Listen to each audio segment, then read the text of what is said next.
یہ ویڈیو عراقی پرفیوم ابو الفضل کے تعاون سے پیش کی جا رہی ہے جو کہ پاکستان میں لانچ ہو چکا ہے. بہترین خوشبو ہے اور اسے ابو الفضل اس لیے کہا جاتا ہے کیونکہ حرم حضرت عباس میں یہی خوشبو استعمال کی جاتی ہے. آرڈر کرنے کے لیے واٹس ایپ نمبر پر بسم اللہ الرحمن الرحیم. السلام علیکم مومنین اکرام، امید ہے آپ سب خیر و عافیت سے ہوں گے. آج کی یہ ویڈیو ملک پاکستان کے موجودہ حالات کے حوالے سے، خصوصاً کراچی میں ایک ریلی نکالی گئی، اس متعلق ہم بات کریں گے. بات یہ ہے کہ ساری دنیا یہ بات جانتی ہے کہ جی فرقہ واریت ایک بڑا اہم اور حساس مسئلہ ہے ملک پاکستان کا، کیونکہ اس کے براہ راست اثرات ہیں ملک کے امن و امان کے ساتھ. اور تمام مسالک کے معتدل علماء یہ باتیں جانتے ہیں، ہر بندہ یہ بات تسلیم بھی کرتا ہے. اس حوالے سے گفتگو بھی ہو چکی ہیں، سیمینارز کیے جاتے ہیں، کانفرنسز کی جاتی ہیں اور بہترین تقاریر بھی کی جاتی ہیں تمام علماء کرام کے ساتھ، خواہ وہ کسی بھی مسلک کے ہوں. اور بظاہر ہر کوئی اس چیز کی مخالفت کرتا نظر بھی آتا ہے، لیکن اس کے باوجود کچھ ایسے عناصر ہیں کہ جو نہیں چاہتے کہ یہاں پر ہم آہنگی ہو مذہبی طور پر، مسلکی طور پر، اور وہ ایسی حرکتیں کرتے ہیں کہ جن سے فرقہ واریت کو ہوا ملے. خصوصاً ان ایام میں، یہ جو 2 مہینے ہوتے ہیں محرم اور سفر کے، ایام ازا، کیونکہ اس میں جذبات عزاداروں کے، مومنین کے ایک کیفیت ہوتی ہے، جذبہ ہوتا ہے، غم حسین میں سرشار ہوتے ہیں مومنین. تو ایسے حالات میں جب کوئی ایسی بات کی جائے تو اس کے اثرات بھی زیادہ ہوتے ہیں. تو ایسے میں کچھ عناصر کی جانب سے دانستہ طور پر ایسی حرکتیں اور ایسے معاملات کیے جاتے ہیں کہ جس سے کوئی توہین کا پہلو نکلتا ہو یا مذہبی جذبات مجروح ہوں. کیا آپ جانتے ہیں کہ اس محرم سندھ میں ایک ایشو بہت زیادہ بنا؟ سندھ کے لاڑکانہ ضلع میں ایک علاقہ رتو ڈیرو، وہاں پر ایک بورڈ سے ایشو شروع ہوا اور وہ اتنا پھیلا، وہاں پر بہت زیادہ احتجاج ہوئے. پھر دونوں فریقین کی جانب سے احتجاج کیے گئے، شیعہ سنی کشیدگی بڑھی. اس پر ہم نے ایک تفصیلی پروگرام کر رکھا ہے، آپ یقیناً جانتے ہوں گے کہ ایک بورڈ ایک شخصیت کے نام پر تھا اور اس پر عبارت ایک ایسی لکھی گئی جو کہ متنازع تھی، جس پر بہت زیادہ احتجاج ہوا.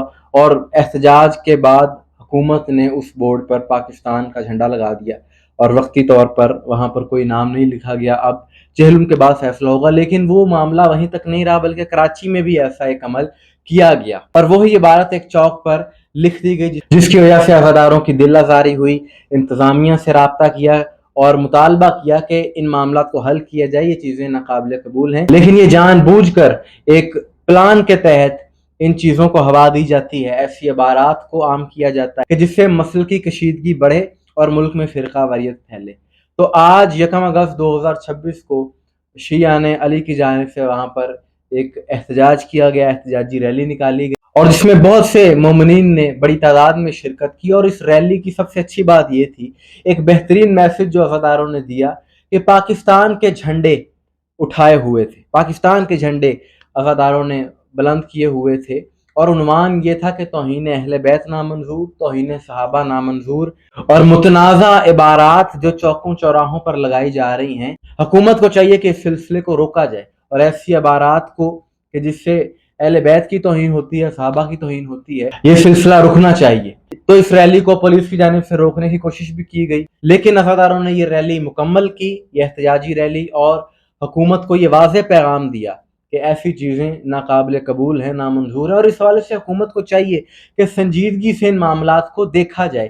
یہ مسائل کوئی چھوٹے نہیں ہیں، بظاہر اگر آپ کو یہ چھوٹے بھی نظر آتے ہیں، لیکن ان کے اثرات پھر بڑھ جاتے ہیں آہستہ آہستہ فرقہ واریت کی شکل میں.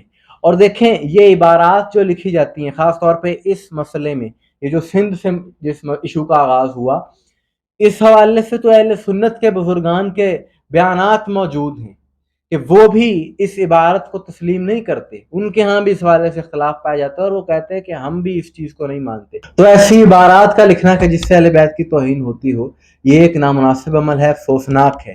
اور دیکھیں اس وقت یہ ایک عالمی سطح پر ایک بڑی سازش ہے باطل طاقتوں کی جانب سے، قوتوں کی جانب سے، جس کے بارے میں تمام مسلمانوں کو جاننا ہوگا مسلکی تعصب ذہنوں سے نکال کر، کہ اس وقت یہی ایک پلاننگ ہے، سازش ہے، کوشش ہے کہ کسی طریقے سے شیعہ سنی کشیدگی کو زیادہ سے زیادہ ہوا دی جائے. مشرق وسطی میں بھی آپ نے دیکھ لیا موجودہ حالات کے پیش نظر اب اس طرف معاملات آ رہے ہیں کہ کسی طریقے سے سارے معاملے کو شیعہ سنی لڑائی کا رخ دے دیا جائے. اور پاکستان میں بھی یہی کرنے کی کوشش کی جا رہی ہے، خصوصاً گزشتہ 2 ماہ سے. اور اسی طرح کی چیزیں، یہی چیزیں پھر محرکات بنتی ہیں ایسے معاملات میں کہ جب اس طرح کی عبارات لکھی جاتی ہیں چوکوں چوراہوں پر، دیکھیں بہترین اس کا حل موجود ہے۔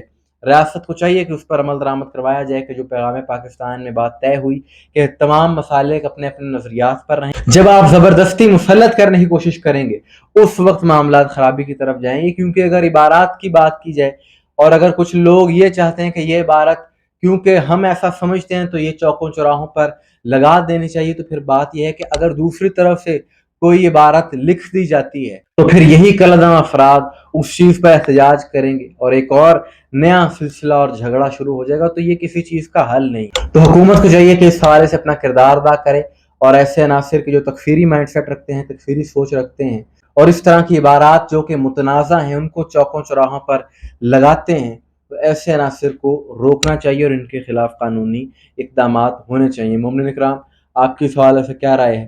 کمنٹس میں ضرور بتائیے گا۔ مجھے دعا میں یاد رکھیے گا۔ السلام علیکم ورحمۃ اللہ۔